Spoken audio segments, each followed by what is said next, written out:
Prophet Muhammad ﷺ, peace and blessings be upon him, was so patient, so much.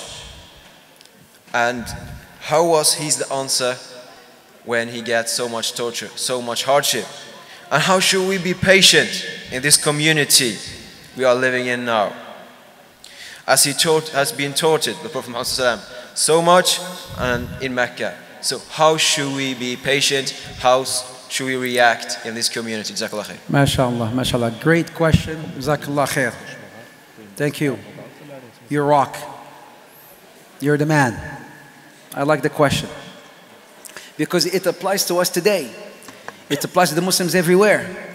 I live in Canada, lived in the US for 15 years. So I've seen from some Muslims, the bad treatment towards, non-Muslims.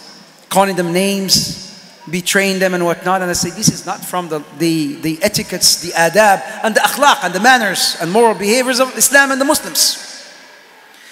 In fact, there were so many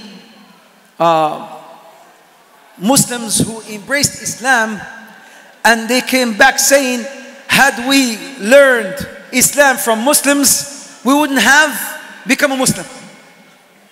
Once they saw how Muslims treat others. Yes, Akhi, we learn a lot of things from the Prophet. One of the things that we learn from him is, patience. Patience not only with his people, because he had to deal with different fronts.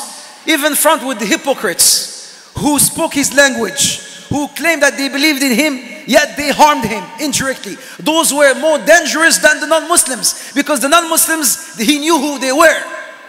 They came and they faced him, he knew them. But the hypocrites, he's a prophet, he knew them, but the companions didn't know. So they harmed him, so he had to deal with the hypocrites. He had to deal with the Bedouins, those who are rough. He had to deal with non-Muslims. He had to deal with new Muslims as well.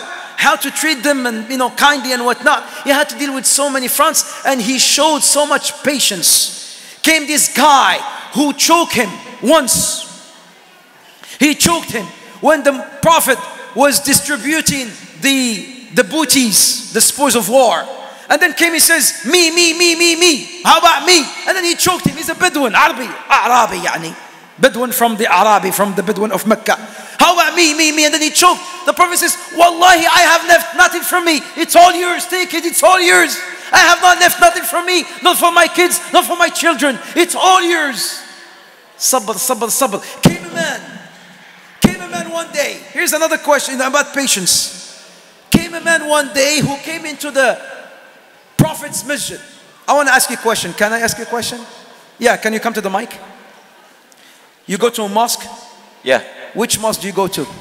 In the Bergen Mosque. I'm from Bergen now. Huh? In the Bergen. Bergen? Yeah, Bergen. It's another city in Norway. What's the name of the mosque? Just Bergen Mosque. Birmingham Mosque? Bergen Mosque. Bergen. Bergen. Bergen Mosque. Okay. Yeah. I just started learning English about a couple of months ago, so I'm new to this. No problem. Bergen Mosque. Yeah.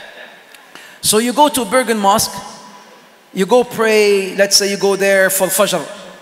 MashaAllah, you go for Fajr, right? Yeah, okay. So you go there.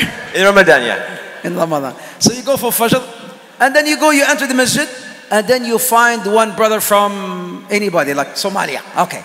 All right. I know the Somalis are here. With all due respect. Somebody from Maghreb, from my country, from Morocco. He goes by the minbar of the Prophet, the pulpit, and then, with all due respect, he urinates. Okay. In Masjid Bergen Mosque. Okay. Bergen Mosque. Yes. In the pulpit, right there, and then he starts, again, with all due respect, urinating. What would you do, man?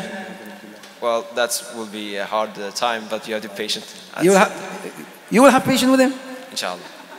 You will have patience with him, right? Like patience.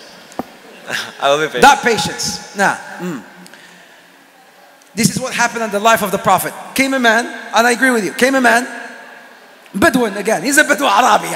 These Bedouins, they do things in the desert. They have no tickets. They don't know.